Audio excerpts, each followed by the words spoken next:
11 political science अध्याय 11 धर्मनिरपेक्षता। जब विभिन्न संस्कृतियां और समुदाय एक ही देश में साथ साथ रहते हो तो लोकतांत्रिक राज्य उनमें से प्रत्येक के लिए समानता की गारंटी कैसे करे। पिछले अध्याय में यही सवाल सामने आया था। इस अध्याय में हम यह देखने की कोशिश करेंगे कि इस सवाल का जवाब देने में धर्मनिरपेक्षता की अवधारणा का इस्तेमाल कैसे किया जा सकता है। भारत में धर्मनिरपेक्षता का विचार सार्वजनिक वाद विवादों और परिचर्चाओं में सदैव मौजूद रहा है। फिर भी यहाँ धर्मनिरपेक्षता की स्थिति को लेकर कुछ मामले काफ़ी पेचीदा हैं। एक ओर तो आम तौर पर हर राजनेता इसकी शपथ लेता है, हर राजनीतिक दल धर्मनिरपेक्ष होने की घोषणा करता है। दूसरी ओर तमाम किस्म की चिंताएं और संदेह धर्मनिरपेक्षताओं को घेरे रहते हैं। पुरोहितों और धार्मिक राष्ट्रवादियों द्वारा ही नहीं, कुछ राजनीतिज्ञों, सामाजिक कार्यकर्ताओं और यहाँ तक कि शिक्षाविदों द्वारा भी धर्मनिरपेक्षता का विरोध किया जाता है। इस अध्याय में हम नीचे लिखे कुछ सवालों को पूछकर इस जानकारी विमर्श को में शामिल करेंगे। क्या उन समाजों के लिए उपयुक्त है जिनमें धर्म का आज भी लोगों के व्यक्तिगत जीवन पर गहरा असर है? क्या धर्मनिरपेक्षता भारतीय मिट्टी में रोपा गया एक पश्चिमी पौधा है? क्या धर्मनिरपेक्षता में पक्षपात के चिन्ह हैं? क्या इसके अल्पसंख्यकों का तुष्टीकरण होता है? क्या यह धर्म विरोधी है? इस अध्याय के अंत में आप भारत जैसे लोकतांत्रिक समाज में धर्मनिरपेक्षता के महत्व को जानने, समझने और भारतीय धर्मनिरपेक्षता की विशिष्टता के बारे में कुछ सीखने में समर्थ हो सकेंगे। धर्मनिरपेक्षता क्या है? यद्यपि यहूदियों को समस्त यूरोप में सदियों तक भेदभाव झेलना पड़ा था, मगर वर्तमान इजरायल राष्ट्र में ईसाई और मुसलमान दोनों ही अरबी अल्पसंख्यक हैं। वे उन राजनीतिक और आर्थिक लाभों से वंचित हैं जो यहूदी नागरिकों को मिले हुए हैं। यूरोप के अनेक हिस्सों में गैर ईसाइयों के प्रति भेदभाव के सूक्ष्म रूप अभी भी बरकरार है। पड़ोसी देश पाकिस्तान और बांग्लादेश में भी धार्मिक अल्पसंख्यकों की स्थिति ने लोगों का ध्यान अपनी ओर खींचा है। इस तरह के उदाहरण हमें समकालीन विश्व में धर्मनिरपेक्षता के महत्व की याद दिलाते हैं। धर्मों के बीच वर्चस्ववाद। हमारे अपने देश में संविधान घोषणा करता है कि हर भारतीय नागरिक को देश के किसी भी भाग में आज़ादी और प्रतिष्ठा के साथ रहने का अधिकार है, मगर वास्तव में वर्जना और भेदभाव के अनेक रूप अभी भी बरकरार है। नीचे दिए गए 3 उदाहरणों पर गौर करें। 1984 में दिल्ली और देश के बाकी हिस्सों में लगभग 2700 से ज़्यादा सिख मारे गए। पीड़ितों के परिवारजनों का मानना है कि दोषियों को आज तक सज़ा नहीं मिली है। हजारों कमिश्नरी पंडितों को घाटी में अपना घर छोड़ने के लिए विवश किया गया। वे 2 दशकों के बाद भी अपने घर नहीं लौट सके। 2002 में गुजरात में गोधरा दंगों के पश्चात लगभग 1000 से अधिक लोग, मुख्यतः मुसलमान, मारे गए। इन परिवारों के जीवित बचे हुए बहुत से सदस्य अपने गांव वापस नहीं जा सके जहां से वे उजाड़ दिए गए थे। इन तमाम उदाहरणों में क्या बात सामान्य है? इन सभी उदाहरणों में किसी न किसी रूप में भेदभाव है। हर मामले में किसी एक धार्मिक समुदाय के लोगों को लक्ष्य किया गया और उनकी धार्मिक पहचान के कारण सताया गया। दूसरे शब्दों में नागरिकों के एक समूह को बुनियादी आज़ादी से वंचित किया गया। यह भी कहा जा सकता है कि ये सारे उदाहरण अंतर धार्मिक वर्चस्व और एक धार्मिक समुदाय द्वारा दूसरे समुदायों के उत्पीड़न के मामले हैं। धर्मनिरपेक्षता को सर्वप्रथम और सर्वप्रमुख रूप से ऐसा सिद्धांत समझा जाना चाहिए जो अंतर धार्मिक वर्चस्व का विरोध करता है। हालांकि यह धर्मनिरपेक्षता की अवधारणा के महत्वपूर्ण पहलुओं में से केवल एक है। धर्मनिरपेक्षता का इतना ही महत्वपूर्ण दूसरा पहलू अंतर धार्मिक वर्चस्व यानी धर्म के अंदर छुपे वर्चस्व का विरोध करना है। आइए हम इस मुद्दे पर और विचार करते हैं। धर्म के अंदर वर्चस्व। कुछ लोगों का मानना है कि धर्म महज जन समुदाय के लिए अफीम है और जिस दिन सभी लोगों को की बुनियादी ज़रूरतें पूरी हो जाएंगी, वे खुशहाल तथा संतुष्ट जीवन यापन करने लगेंगे, धर्म विलुप्त हो जाएगा। ऐसा विचार मानव की क्षमता के बारे में अतिरंजित बोध से पैदा होता है। यह संभावना से परे है कि मनुष्य कभी भी प्रकृति को पूरी तरह जान पाने और इसे नियंत्रित करने में समर्थ हो जाएगा। हम अपनी जीवन काल तो बढ़ा सकते हैं, मगर अमर कभी नहीं हो सकते। न तो रोगों का कभी पूरी तरह से उन्मूलन हो सकता है और न ही अपनी ज़िंदगी में दुर्घटना और भाग्य के तत्व से छुटकारा ही पा सकते हैं। अलगाव और हानि मानव स्थिति के अभिन्न अंग है।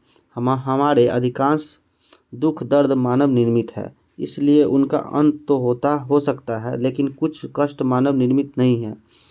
धर्म, कला और दर्शन ऐसे सुख दर्दों के सटीक प्रत्युत्तर है। धर्मनिरपेक्षता भी इसे स्वीकार करती है और इसलिए वह धर्म विरोधी नहीं है। बहरहाल, जिन समस्याओं ने गहरे जड़ जमा रखे हैं, उन्हें धर्म का भी कुछ योगदान है। उदाहरण के लिए, किसी ऐसे धर्म के बारे में सोचना भी मुश्किल है जो पुरुष और स्त्री को समान नज़र से देखता हो। हिंदू धर्म में कुछ तबके भेदभाव से अस्थायी तौर पर पीड़ित रहे। मसलन दलितों को हिंदू मंदिरों में प्रवेश से हमेशा रोका जाता रहा है। देश के कुछ हिस्सों में हिंदू महिलाओं का भी मंदिरों में प्रवेश वर्जित है। जब कोई धर्म एक संगठन में बदलता है तो आमतौर पर इसका सर्वाधिक रूढ़िवादी हिस्सा इस पर हावी हो जाता है, जो किसी किस्म की असहमति बर्दाश्त नहीं करता। अमेरिका के कुछ हिस्सों में धार्मिक रूढ़िवादी बड़ी समस्या बना है, जो देश के अंदर भी शांति के लिए खतरा पैदा कर रहा है और बाहर भी। कई धर्म संप्रदाय में टूट जाते हैं और निरंतर आपसी हिंसा तथा भिन्न मत रखने वाले अल्पसंख्यकों के उत्पीड़न में लगे रहते हैं। इस प्रकार धार्मिक वर्चस्व को केवल अंतर धार्मिक वर्चस्व के तौर पर नहीं देखा जा सकता। यह एक दूसरा सुस्पष्ट रूप यानी धर्म के अंदर वर्चस्व का रूप भी ग्रहण करता है। संस्थाबद्ध धार्मिक वर्चस्व के सभी रूपों का विरोध होने के नाते धर्मनिरपेक्षता को न केवल अंतर धार्मिक बल्कि धर्म के अंदरूनी वर्चस्व को भी चुनौती देनी होगी। हमारे आसपास धर्मनिरपेक्षता भी आम धारणा मौजूद है। यह ऐसा नियमित सिद्धांत है जो धर्मनिरपेक्षता समाज अर्थात अंतर धार्मिक तथा अंतः धार्मिक दोनों तरह के वर्चस्वों से रहित समाज बनाना चाहता है। सकारात्मक रूप से देखा जाए तो यह धर्मों के अंदर आज़ादी तथा विभिन्न धर्मों के बीच और उनके अंदर समानता को बढ़ावा देता है। अब हम इस व्यापक ढांचे के अंदर कुछ विशिष्ट और लघुत्तर सवालों पर विचार करेंगे, जैसे कि इन उद्देश्यों को पूरा करने के लिए किस प्रकार का राज्य सक्षम होगा। दूसरे शब्दों में, धर्मनिरपेक्षता के लिए प्रतिबद्ध किसी राज्य को धर्म और धार्मिक समुदाय से कैसे संबंध होना चाहिए। धर्मनिरपेक्ष राज्य। धार्मिक भेदभाव रोकने का एक रास्ता यह हो सकता है कि हम आपसी जागरूकता के लिए एक साथ मिलकर काम करें। लोगों की सोच को बदलने में मदद करने के लिए भी शिक्षा एक उपाय है। साझेदारी और पारस्परिक सहायता के व्यक्तिगत उदाहरण भी विभिन्न समुदायों के बीच पूर्वाग्रह और संदेहों को कम करने में योगदान दे सकते हैं। भयानक सांप्रदायिक दंगों के बीच हिंदुओं द्वारा मुसलमानों को अथवा मुसलमानों द्वारा हिंदुओं को बचाने की कहानियाँ पढ़ना हमेशा प्रेरणादायी होता है, लेकिन यह नामुमकिन है कि केवल शिक्षा या भलाई धार्मिक भेदभाव को मिटा दे। आधुनिक समाज में राज्यों के हाथों में प्रचुर सार्वजनिक शक्ति निहित होती है। राज्य सत्ता जिस प्रकार काम करती है, उससे अंतर सामुदायिक टकरावों और धार्मिक भेदभाव से अपेक्षाकृत कम ग्रथित समाज की रचना के प्रयासों पर निर्णायक प्रभाव पड़ता ही है। इसी कारण हमें यह देखने की ज़रूरत है कि धार्मिक टकराव रोकने और धार्मिक समानता को प्रोत्साहित करने के लिए किस किस्म की राज्य सत्ता आवश्यक है। आओ कुछ करके सीखें। कुछ ऐसे तरीकों की सूची बनाओ जिनके माध्यम से सांप्रदायिक सद्भावना को बढ़ावा दिया जा सकता है। एक राष्ट्र को किसी समूह के वर्चस्व को कैसे रोकना चाहिए। सबसे पहले तो राज्य सत्ता किसी खास धर्म के प्रमुखों द्वारा संचालित नहीं होनी चाहिए। पुरोहिताई व्यवस्था द्वारा प्रत्यक्ष रूप से शासित राष्ट्र धर्मतांत्रिक राष्ट्र कहलाता है। धार्मिक तांत्रिक राष्ट्र अपनी श्रेणीबद्धता, उत्पीड़न और दूसरे धार्मिक समूह के सदस्यों को धार्मिक स्वतंत्रता न देने के लिए कुख्यात रहे हैं। मध्यकालीन यूरोप में पोप की राज्य सत्ता या हाल के समय में तालिबानी राज्य सत्ता, जहां धार्मिक और राजनीतिक संस्थाओं के बीच अलगाव का अभाव था, इस प्रकार के उदाहरण हैं। यदि हमारे लिए शांति, स्वतंत्रता और समानता का कोई महत्व है, तो धार्मिक संस्थाओं और राज्य सत्ता की संस्थाओं के बीच संबंध विच्छेद अवश्य होना चाहिए। कुछ लोग सोचते हैं कि संगठित धर्म और राज्य सत्ता के बीच संबंध विच्छेद ही धर्मनिरपेक्ष राज्यों के अस्तित्व के लिए पर्याप्त है, मगर ऐसा होता नहीं दिखता।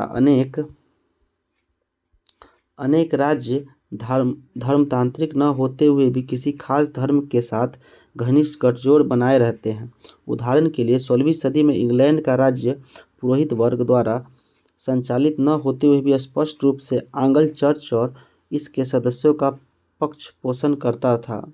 इंग्लैंड में स्थापित आंग्ल चर्च का सुस्थापित ईसाई धर्म राष्ट्र का आधिकारिक धर्म भी था। आज सुन्नी इस्लाम पाकिस्तान का आधिकारिक राज्य धर्म है। ऐसे शासन तंत्रों में आंतरिक विरोध या धार्मिक समानता की तनिक भी गुंजाइश नहीं होती है। सचमुच धर्मनिरपेक्ष होने के लिए राज्य सत्ता को न केवल धर्मतांत्रिक होने से इनकार करना होगा, बल्कि उसे किसी भी धर्म के साथ किसी भी तरह के औपचारिक कानूनी गठजोड़ से परहेज करना होगा। धर्म और राज्य सत्ता के बीच संबंध विच्छेद निरपेक्ष सत्ता के लिए जरूरी है, मगर केवल यही पर्याप्त नहीं है। धर्मनिरपेक्ष राज्य को ऐसे सिद्धांतों और लक्ष्यों के लिए अवश्य प्रतिबद्ध होना चाहिए जो अंशतः ही सही गैर धार्मिक स्रोतों से निकलते हों। ऐसे लक्ष्यों में शांति, धार्मिक स्वतंत्रता, धार्मिक उत्पीड़न, भेदभाव और वर्जना से आज़ादी और साथ ही अंतर्धार्मिक व अंतर्धार्मिक समानता शामिल रहनी चाहिए। इन लक्ष्यों को प्रोत्साहित करने के लिए राज्य को संगठित धर्म और इसकी संस्थाओं से कुछ मूल्यों की खातिर अवश्य ही पृथक रहना चाहिए। बहरहाल, यह मानने का कोई कारण नहीं है कि राजनीतिक धर्मनिरपेक्षता किसी एक ही रूप में सामने आती है। वास्तव में इस पृथकता के विविध रूप हो सकते हैं, जो इस पर निर्भर है कि यह संबंध विच्छेद किस प्रकार हासिल किया गया है, किन खास मूल्यों को वह बढ़ावा देना चाहते हैं और इन मूल्यों को कैसे परिभाषित किया गया है। अब हम ऐसी दो संकल्पनाओं पर विचार करेंगे। एक है मुख्य धारा की पश्चिमी संकल्पना, जिसका सर्वोत्तम नमूना अमेरिकी राज्य प्रस्तुत करता है, और दूसरा है एक वैकल्पिक संकल्पना जिसका सर्वोत्तम उदाहरण भारतीय राज्य है। वाद विवाद संवाद। अन्य धर्मों के बारे में अधिक जानना, बाकी लोगों और उनकी आस्थाओं का सम्मान करना है, उन्हें स्वीकार करने की ओर पहला कदम है। लेकिन इसका यह मतलब नहीं है कि हम उन मूल्यों के लिए खड़े नहीं हो सकते जिन्हें हम आधारभूत मानवीय मूल्य मानते हैं। धर्मनिरपेक्षता का यूरोपीय मॉडल। सभी धर्मनिरपेक्ष राज्यों में एक चीज सामान्य है, वे न तो धर्मतांत्रिक है और न किसी खास धर्म की स्थापना ही करते हैं। हालांकि सर्वाधिक प्रचलित संकल्पना में, जो मुख्यतः अमेरिकी मॉडल द्वारा प्रेरित है, धर्म और राज्य सत्ता के संबंध विच्छेद को पारस्परिक निषेध के रूप में समझा जाता है। राज्य सत्ता धर्म के मामलों में हस्तक्षेप नहीं करेगी और इसी प्रकार धर्म राज्य सत्ता के मामलों में दखल नहीं देगा। दोनों के अपने अलग अलग क्षेत्र हैं। कमाल अतातुर्क की धर्मनिरपेक्षता। आइए हम एक अत्यंत भिन्न किस्म की धर्मनिरपेक्षता पर नज़र दौड़ाते हैं। 20वीं सदी के प्रथमार्ध में तुर्की में धर्मनिरपेक्षता अमल में आई। यह धर्मनिरपेक्षता संगठित धर्म के सैद्धांतिक दूरी बनाने की बजाय धर्म में सक्रिय हस्तक्षेप के जरिए उनके दमन की हिमायत करती थी। मुस्तफा कमाल अतातुर्क ने इस किस्म की धर्मनिरपेक्षता पेश की और उस पर अमल भी किया। अतातुर्क प्रथम विश्व युद्ध के बाद सत्ता में आए। वे तुर्की के सार्वजनिक जीवन में खिलाफत को समाप्त कर देने के लिए कटिबद्ध थे।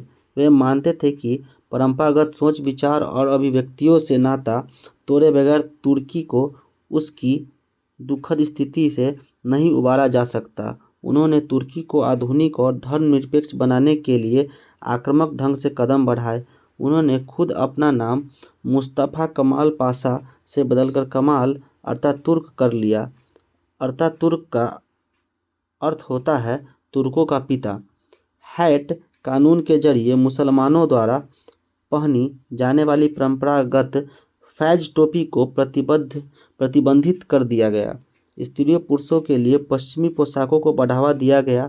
तुर्की पंचांग की जगह पश्चिमी ग्रेगोरियन पंचांग लाया गया। 1928 में नई तुर्की वर्णमाला को संशोधित लैटिन रूप में अपनाया गया।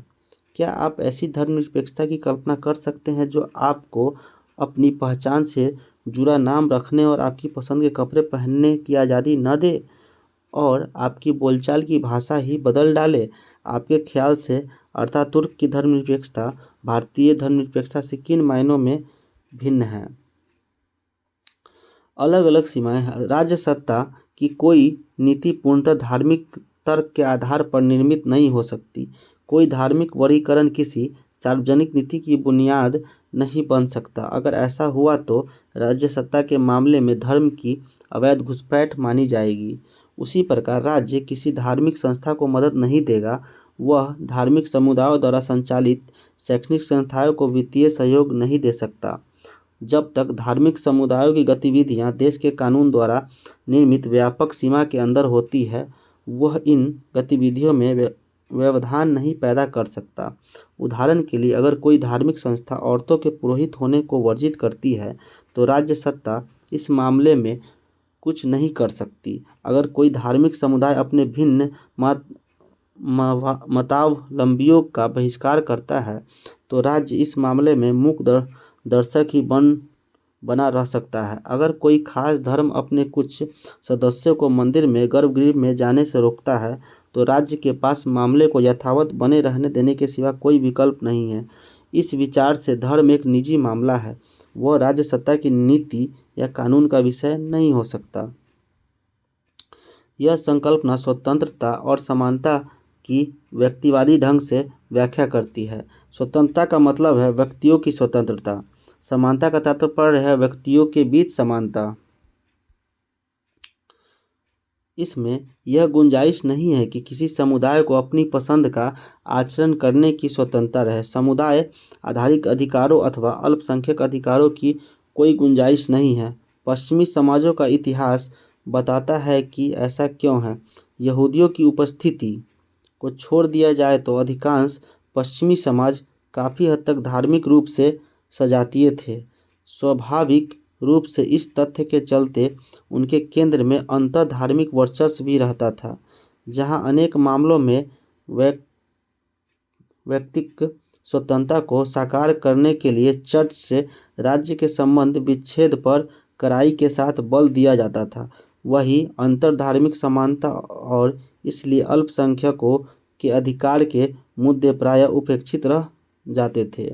इस तरह की धर्मनिरपेक्षता में राज्य समर्थित धार्मिक सुधार के लिए कोई जगह नहीं है।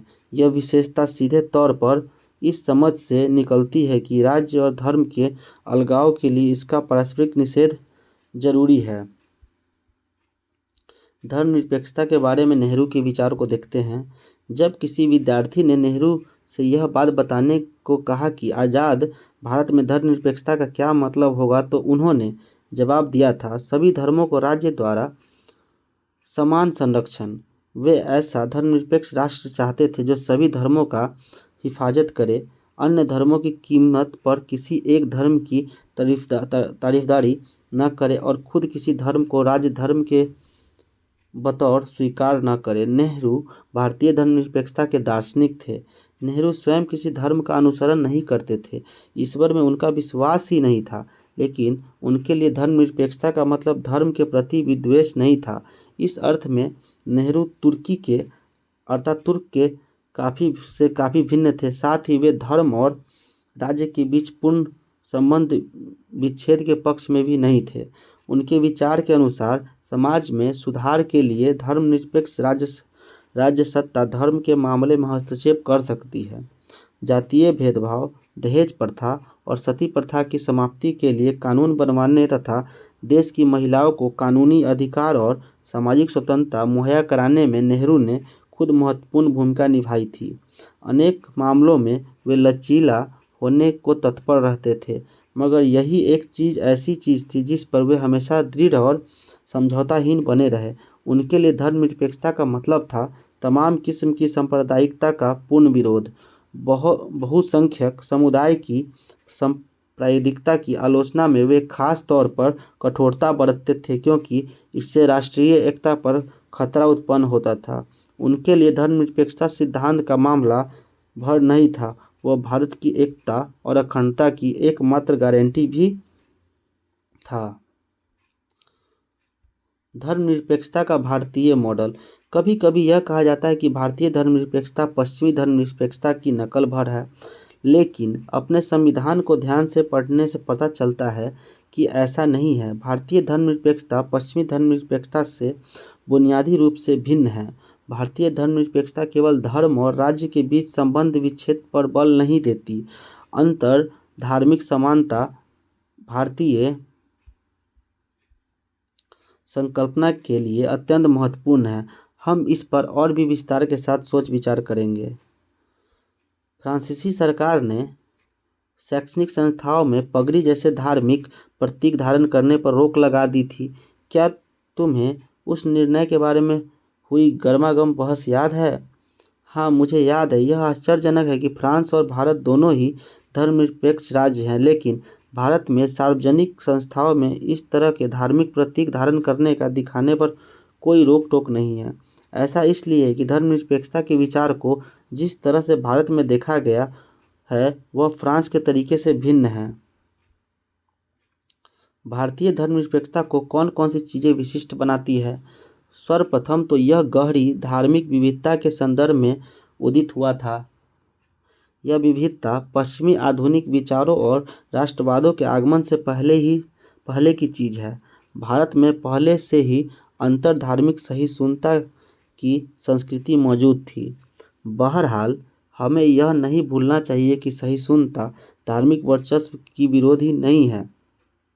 हो सकता है सहिष्णुता में हर किसी को कुछ मौका मिल जाए, लेकिन ऐसी आज़ादी प्रायः सीमित होती है।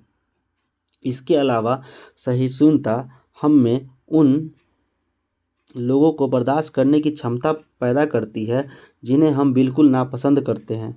यह उस समाज के लिए तो भारी गुण है जो किसी बड़े गृह युद्ध से उबर रहा हो, मगर शांति के समय में नहीं, जब लोग समान मान मर्यादा के लिए संघर्ष कर रहे हो। पश्चिमी आधुनिकता के आगमन ने भारतीय चिंतन में अब तक उपेक्षित और हाशिए पर रही समानता की अवधारणा को सतह पर ला दिया। उसने इस धारणा को धारदार बनाया और हमें समुदाय के अंदर समानता पर बल देने की ओर अग्रसर किया। उसने हमारे समाज में मौजूद श्रेणीबद्धता को हटाने के लिए अंतर सामुदायिक समानता के विचार को भी उद्घाटित किया। इस तरह भारतीय समाज में पहले से मौजूद धार्मिक विविधता और पश्चिम में आए विचारों के बीच अंतःक्रिया शुरू हुई, जिसके फलस्वरूप भारतीय धर्मनिरपेक्षता ने विशिष्ट रूप ग्रहण किया। भारतीय धर्मनिरपेक्षता ने अंतः धार्मिक और अंतर धार्मिक वर्चस्व पर एक साथ ध्यान केंद्रित किया। इसने हिंदुओं के अंदर दलितों और महिलाओं के उत्पीड़न और भारतीय मुसलमानों अथवा ईसाइयों के अंदर महिलाओं के प्रति भेदभाव तथा बहुसंख्यक समुदाय द्वारा अल्पसंख्यक धार्मिक समुदायों के अधिकारों पर उत्पन्न किए जा सकने वाले खतरों का समान रूप से विरोध किया। इस प्रकार यह मुख्य धारा की पश्चिमी धर्मनिरपेक्षता से इसकी पहली महत्वपूर्ण भिन्नता है। वाद विवाद संवाद। धार्मिक पहचान और अंतर का बच्चों के लिए कोई मतलब नहीं है। इसी से जुड़ी है दूसरी भिन्नता यह है कि भारतीय धर्मनिरपेक्षता का संबंध व्यक्तियों की धार्मिक आज़ादी से नहीं, अल्पसंख्यक समुदायों की धार्मिक आज़ादी से भी है। इसके अंतर्गत हर आदमी को अपनी पसंद का धर्म मानने का अधिकार है। उसी प्रकार धार्मिक अल्पसंख्यकों को भी अपनी खुद की संस्कृति और शैक्षणिक संस्थाएं कायम रखने का अधिकार है। एक तीसरी भिन्नता भी है। चूँकि धर्मनिरपेक्ष राज्य को अंतर धार्मिक वर्चस्व के मसले पर भी समान रूप से चिंतित रहना है, अतः भारतीय धर्मनिरपेक्षता में राज्य समर्थित धार्मिक सुधार की गुंजाइश भी है और अनुकूलता भी। इसलिए भारतीय संविधान ने अस्पृश्यता पर प्रतिबंध लगाया है। भारतीय राज्य ने बाल विवाह के उन्मूलन और अंतरजातीय विवाह पर हिंदू धर्म के द्वारा लगाए निषेध को खत्म करने हेतु अनेक कानून बनाए हैं। बहरहाल प्रश्न यह खड़ा होता है कि क्या कोई राज्य सुधारों की पहल या समर्थन करते हुए भी धर्मनिरपेक्ष बना रह सकता है? क्या धर्म और राज्य के बीच पूरी तरह से संबंध विच्छेद के बिना भी कोई राज्य सत्ता धर्मनिरपेक्ष होने का दावा कर सकती है? भारतीय राज्य का धर्मनिरपेक्ष चरित्र वस्तुतः इसी वजह से बरकरार है कि वह न तो धर्मतांत्रिक है और न ही वह किसी धर्म को राजधर्म मानता है। इसके परे इसने धार्मिक समानता हासिल करने के लिए अत्यंत परिष्कृत नीति अपनाई है। इसी नीति के चलते वह अमेरिकी शैली में धर्म से विलग भी हो सकता है या जरूरत पड़ने पर उसके साथ संबंध भी बना सकता है। भारतीय राज्य धार्मिक अत्याचार का विरोध करने हेतु धर्म के साथ निषेधात्मक संबंध भी बना सकता है। यह बात अस्पृश्यता पर प्रतिबंध जैसी कार्रवाइयों में झलकती है। वह जुड़ाव की सकारात्मक विधि भी चुन सकती है। इसलिए भारतीय संविधान तमाम धार्मिक अल्पसंख्यकों को अपनी खुद की शिक्षण संस्थाएं खोलने और चलाने का अधिकार देता है, जिन्हें राज्य सत्ता की ओर से सहायता भी मिल सकती है।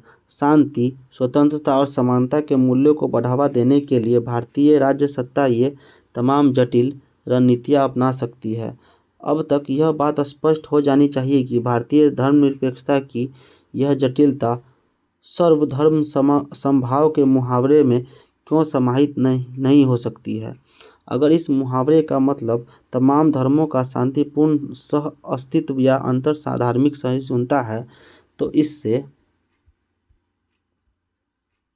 काम नहीं चलेगा, क्योंकि धर्मनिरपेक्षता का तात्पर्य शांतिपूर्ण सह अस्तित्व अथवा सहिष्णुता से काफ़ी आगे तक जाता है।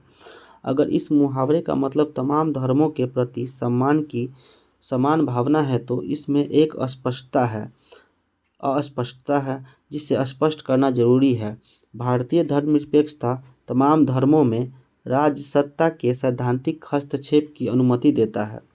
ऐसा हस्तक्षेप हर धर्म के कुछ खास पहलुओं के प्रति असम्मान प्रदर्शित करता है। उदाहरण के लिए, धर्म के स्तर पर मान्य जातिगत विभाजन भारतीय धर्मनिरपेक्षता के अंतर्गत स्वीकार्य नहीं हो सकती। धर्मनिरपेक्ष राज्य के लिए जरूरी नहीं कि धर्म के हर पहलू को वह एक जैसा सम्मान प्रदान करे। यह संगठित धर्मों के कुछ पहलुओं के प्रति एक जैसा सम्मान दर्शाने की अनुमति भी देता है। चिंतन मंथन: क्या धर्मनिरपेक्षता नीचे लिखी गई बातों के संगत है? अल्पसंख्यक समुदाय की तीर्थ यात्रा को आर्थिक अनुदान देना, सरकारी कार्यालयों में धार्मिक अनुष्ठान का आयोजन करना। आओ कुछ सीखें, कुछ करके बॉम्बे गर्म हवा या इस विषय में जुड़ी कोई फिल्म देखें। इन फिल्मों में धर्मनिरपेक्षता के किन आदर्शों को दिखाया गया है? भीष्म साहनी के उपन्यास तमस या राही मासूम रजा के आधा गांव को पढ़ें। भारतीय धर्मनिरपेक्षता की आलोचनाएं: भारतीय धर्मनिरपेक्षता तीखी आलोचनाओं का विषय बनी रही हैं। ये आलोचनाएं क्या है? क्या हम धर्मनिरपेक्षता को उनसे बचा सकते हैं? धर्म विरोधी: पहला, अक्सर यह तर्क दिया जाता है कि धर्मनिरपेक्षता धर्म विरोधी है। हम शायद यह दिखा पाने में सफल हुए हैं कि धर्मनिरपेक्षता संस्थाबद्ध धार्मिक वर्चस्व का विरोध करती है। यह धर्म विरोधी होने का पर्याय नहीं है।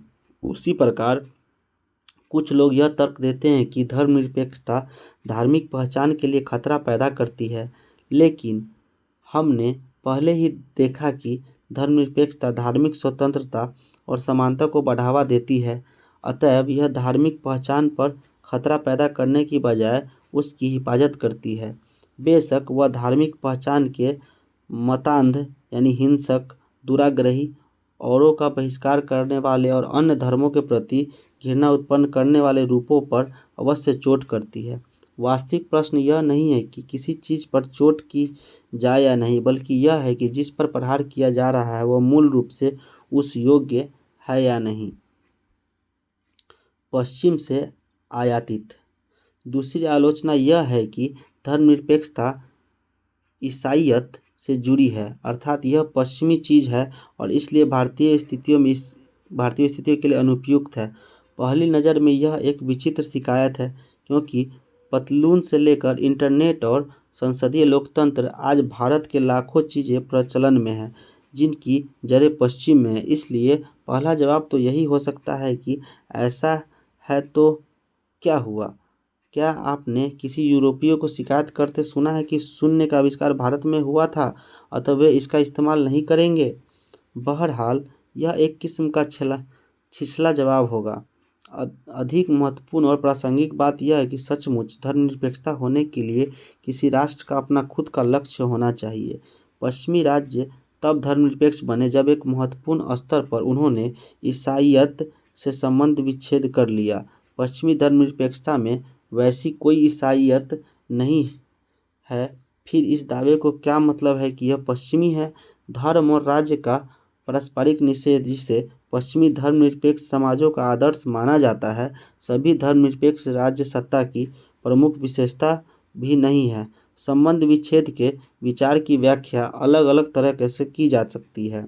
कोई धर्मनिरपेक्ष राज्य सत्ता समुदायों के बीच शांति को बढ़ावा देने के लिए धर्म के सैद्धांतिक दूरी बनाए रख सकती है और खास समुदायों की रक्षा के लिए वह उसमें हस्तक्षेप भी कर सकती है। भारत में ठीक यही बात यहाँ ऐसी धर्मनिरपेक्षता विकसित हुई है जो न तो पूरी तरीके से ईसाईयत से जुड़ी है और न ही भारतीय जमीन पर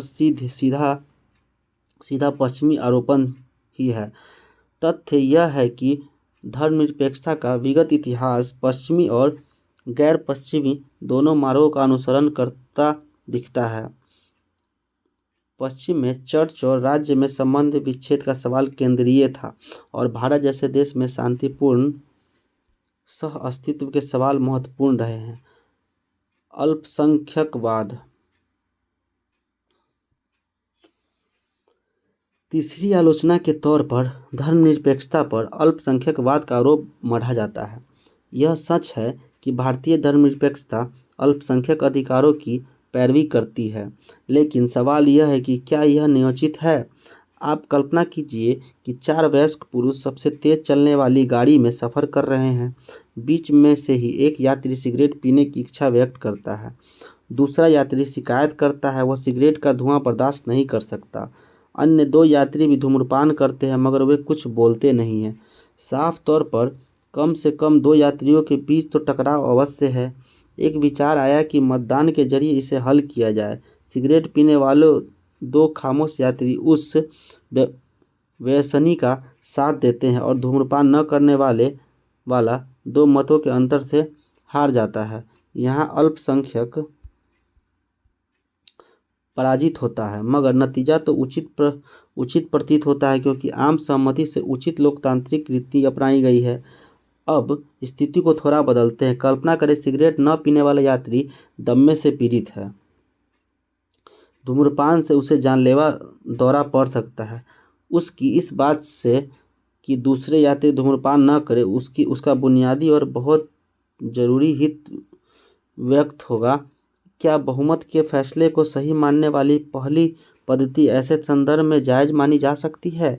क्या आप मानते हैं कि उस व्यसनी यात्री को तब तक सिगरेट नहीं दी जानी चाहिए जब तक कि गाड़ी अपने गंतव्य पर न पहुंच जाए? आप सहमत होंगे कि जहां बुनियादी हितों का प्रश्न हो, वहां लोकतांत्रिक पद्धति के तौर पर मतदान उपयुक्त नहीं होता। अपने महत्वपूर्ण हितों की पूर्ति किसी व्यक्ति का प्राथमिक अधिकार होती है।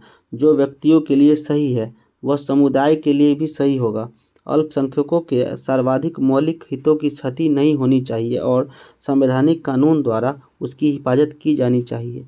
भारतीय संविधान में ठीक इसी तरीके से इस पर विचार किया गया है। जिस हद तक अल्पसंख्यकों के अधिकार उनके मौलिक हितों की रक्षा करते हैं, उस हद तक वे जायज़ हैं। मेरा ख्याल है कि हर किसी के साथ स्थिति में बिल्कुल एक तरह के बर्ताव करना उचित नहीं है। हर स्थिति में कुछ लोग फिर भी कहते हैं कि अल्पसंख्यकों के अधिकार ऐसे विशेषाधिकार हैं जिसके लिए दूसरों को कीमत चुकानी पड़ती है। तब ऐसे विशेषाधिकार क्यों दिए जाते हैं? एक अन्य उदाहरण से इसका जवाब बहुत अच्छी तरीके से दिया जा सकता है। कल्पना कीजिए कि किसी प्रेक्षागृह के पहले तल्ले पर कोई फिल्म दिखाई जा रही है। वहां सीढ़ियों के जरिए पहुंचा जा सकता है। टिकट खरीदने, सीढ़ी पर चढ़ने और फिल्म देखने की सबको इजाज़त है, लेकिन क्या ऐसा सचमुच है? क्या हर कोई ऐसा करने को स्वतंत्र है? कल्पना कीजिए कि उन लालायित दर्शकों में कुछ वृद्ध लोग भी हैं। कुछ ऐसे हैं जिनकी हाल ही में टांग टूट गई है और कुछ अन्य शारीरिक रूप से अक्षम हैं। उनमें से कोई भी सीढ़ियाँ नहीं चढ़ सकता। क्या आपके ख्याल से लिफ्ट अथवा व्हील चेयर पर बैठे लोगों के लिए ढालनुमा सीढ़ी या लिफ्ट की व्यवस्था करना गलत होगा? ऐसा करने से वे लोग भी वही चीज़ पा सकेंगे जो दूसरे लोग सहज ही सीढ़ियाँ चढ़कर प्राप्त कर रहे हैं। लेकिन अल्पसंख्यक वाले इस समूह को पहले तल्ले पर जाने के लिए भिन्न सुविधा की ज़रूरत है। अगर पूरी जगह में ऐसे निर्माण किया जाए जो केवल युवा और सक्षम लोगों के लिए ही उपयुक्त हो, तो लोगों के कुछ खास हिस्से फिल्म देखने जैसे लाभ से हमेशा के लिए वंचित हो जाएंगे। उनके लिए अलग व्यवस्था उनके साथ विशेष बर्ताव नहीं है। उनके लिए यह वैसे ही सम्मान और गरिमा से भरा बर्ताव है जैसा दूसरों के साथ किया जा रहा है। इसका मतलब यही है कि अल्पसंख्यक अधिकारों को विशेष सुविधाओं के रूप में नहीं देखा जाना चाहिए। अतिशय हस्तक्षेपकारी। चौथी आलोचना कहती है कि धर्मनिरपेक्षता उत्पीड़नकारी और समुदायों की धार्मिक स्वतंत्रता में अतिशय हस्तक्षेप करती है। यह भारतीय धर्मनिरपेक्षता के बारे में गलत समझ है। यह सच है कि पारस्परिक निषेध के तौर पर धर्म और राज्य के संबंध विच्छेद के विचार को न मानकर भारतीय धर्मनिरपेक्षता धर्म के हस्तक्षेप को अस्वीकार कर देती है, लेकिन इससे यह निष्कर्ष नहीं निकलता कि यह अतिशय हस्तक्षेपकारी है। भारतीय धर्मनिरपेक्षता धर्म के सैद्धांतिक दूरी कायम करने पर चलती है, जो हस्तक्षेप की गुंजाइश भी बनती है। इसके अतिरिक्त हस्तक्षेप का मतलब अपने आप में उत्पीड़नकारी हस्तक्षेप नहीं होता। यह बिल्कुल सही है कि भारतीय धर्मनिरपेक्षता राज्य सत्ता समर्थित धार्मिक सुधार की इजाज़त देती है, लेकिन इससे ऊपर से आरोपित किए गए बदलाव या उत्पीड़नकारी हस्तक्षेप के समान नहीं माना जाना चाहिए। लेकिन यह आपत्ति तो की ही जा सकती है कि क्या हमेशा ऐसा होता है? फिर विभिन्न धर्मों के निजी कानूनों में सुधार और अभी तक क्यों नहीं हुआ?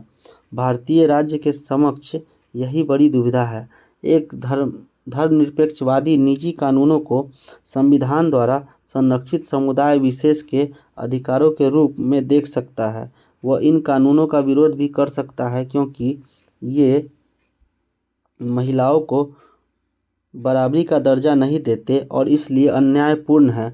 साथ ही यह भी कहा जा सकता है कि ये कानून धर्मनिरपेक्षता के बुनियादी सिद्धांतों का तिरस्कार करते हैं। इन्हें अंतर्धार्मिक वर्चस्व से स्वतंत्रता की अभिव्यक्ति भी समझा जा सकता है और अंतर्धार्मिक वर्चस्व की मिसाल भी। राज्य धर्मों के साथ एक समान बर्ताव किस तरह कर सकता है? क्या हर धर्म के लिए बराबर संख्या में छुट्टी कर देने से ऐसा किया जा सकता है, या सार्वजनिक अवसरों पर किसी भी प्रकार के धार्मिक समारोह पर रोक लगाकर समान बर्ताव किया जा सकता है? ऐसे आंतरिक टकराव किसी जटिल सिद्धांत के स्वाभाविक अंग होते हैं, लेकिन जरूरी नहीं कि ये हमेशा हमारे साथ बने रहे। ये कानून अलग अलग धर्मों में विवाह, उत्तराधिकार और अन्य पारिवारिक मामलों को संचालित करते हैं।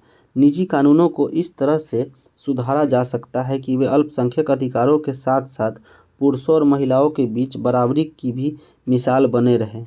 ऐसे सुधार बलपूर्वक या राज्य सत्ता के जरिए नहीं लाए जा सकते, लेकिन राज्य इससे पूरी दूरी बनाए रखने की नीति भी नहीं अपना सकती।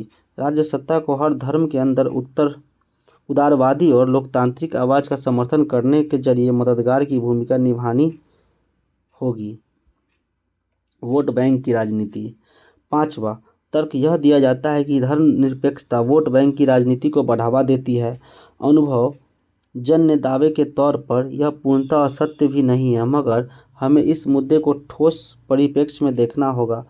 प्रथमतः, लोकतंत्र में राजनेताओं के लिए वोट पाना जरूरी है। यह उनके कामों का अंग है और लोकतांत्रिक राजनीति बड़ी हद तक ऐसी ही है। लोगों के किसी समूह के पीछे लगने या उसका वोट पाने की खातिर कोई नीति बनाने का वादा करने के लिए राजनेताओं को दोष देना उचित नहीं होगा। असली सवाल तो यह है कि वे ठीक ठाक किसी मकसद के वोट पाना चाहते हैं।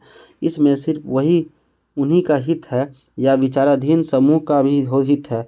यदि किसी राजनेता को वोट देने वाला समूह उसके द्वारा बनवाई नीति से लाभान्वित नहीं हुआ तो बेशक वह राजनेता दोषी होगा। यदि अल्पसंख्यकों का वोट चाहने वाले धर्मनिरपेक्ष राजनेता उनकी इच्छा पूरी करने में समर्थन होते हैं तो यह उस धर्मनिरपेक्ष परियोजना की सफलता होगी जो आखिरकार अल्पसंख्यकों के हितों की भी हिफाजत करती है। लेकिन अगर कोई व्यक्ति विचाराधीन समूह का कल्याण अन्य समूहों के कल्याण और अधिकारों की कीमत पर करना चाहे तब क्या होगा? यदि ये धर्मनिरपेक्ष राजनेता बहुसंख्यकों के हितों को नुकसान पहुंचाएंगे तब क्या होगा? तब एक नया अन्याय पैदा होगा। लेकिन क्या आप ऐसे उदाहरणों के बारे में सोच सकते हैं? एक दो नहीं बल्कि ऐसे ढेर सारे उदाहरण ताकि आप दावा कर सकें कि पूरी राजनीतिक तंत्र अल्पसंख्यकों के पक्ष में झुका हुआ है। अगर खूब सोचें तब भी आप संभवतः यही पाएंगे कि भारत में ऐसा कुछ हुआ है, इसका कोई प्रमाण नहीं है। संक्षेप में, वोट बैंक की राजनीति खुद में इतनी गलत चीज़ नहीं है। गलत तो वोट बैंक की वैसी राजनीति है जो अन्याय को जन्म देती है। महज यह तथ्य कि धर्मनिरपेक्ष दल वोट बैंक का इस्तेमाल करते हैं कष्टकारक नहीं है। भारत में हर समुदाय के संदर्भ में सभी दल ऐसा करते हैं। एक असंभव परियोजना। अंतिम उन्मादपूर्ण आलोचना यह हो सकती है कि धर्मनिरपेक्षता नहीं चल सकती क्योंकि यह बहुत कुछ करना चाहती है। यह ऐसी समस्या का हल ढूंढना चाहती है जिसका समाधान है ही नहीं। यह समस्या क्या है? यही कि गहरे धार्मिक मतभेद वाले लोग कभी भी शांति से एक साथ नहीं रह सकते। हमारे अनुभव बताते हैं कि यह दावा गलत है। भारतीय सभ्यता का इतिहास दिखाता है कि इस तरह साथ साथ रहना बिल्कुल संभव है। अन्यत्र भी ऐसा हुआ है। ऑटोमन साम्राज्य इसका प्रेरणादायी उदाहरण है। लेकिन अब आलोचना कह सकते हैं कि सह अस्तित्व वस्तुतः असमानता की स्थिति में ही संभव है। श्रेणीबद्धता आधारित प्रणाली में हर कोई जगह पा सकता है। उनका दावा है कि आज ऐसा नहीं हो सकता क्योंकि अब समानता लगातार प्रभावी सांस्कृतिक मूल्य बनती जा रही है। इस आलोचना का जवाब दूसरी तरह से दिया जा सकता है। एक असंभव परियोजना का अनुसरण नहीं वरन भारतीय धर्मनिरपेक्षता भविष्य की दुनिया का प्रतिबिंब प्रस्तुत करती है। भारत में महान प्रयोग किया जा रहा है जिसे समूची दुनिया बहुत पैनी निगाहों और बड़े चाव से देख रही है। ऐसा कहना ठीक भी है। अतीत में उपनिवेश रहे देशों से लोग अब पश्चिम के मुल्कों में आप्रवास कर रहे हैं। वैश्वीकरण में तेजी आने के साथ पूरे विश्व में लोगों की गतिशीलता अभूतपूर्व ढंग से बढ़ी है। यूरोप और अमेरिका तथा मध्य पूर्व के कुछ हिस्से अब धर्म और संस्कृति की विविधता के लिहाज से भारत जैसा दिखने लगे हैं। ये समाज भारतीय प्रयोग के भविष्य का गहरी रुचि के साथ अवलोकन कर रहे हैं।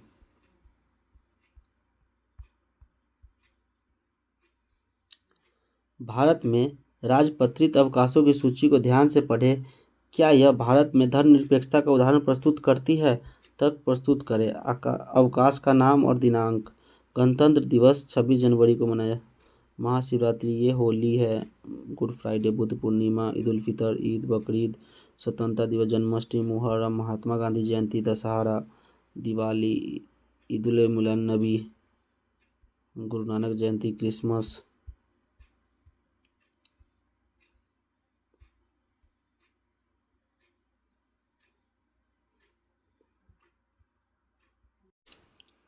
हाँ, हम ये कह सकते हैं कि ये सूचियाँ धर्मनिरपेक्षता के अवकाशों को प्रस्तुत करती है, क्योंकि सभी धर्म को यहाँ पे दिखाया गया है।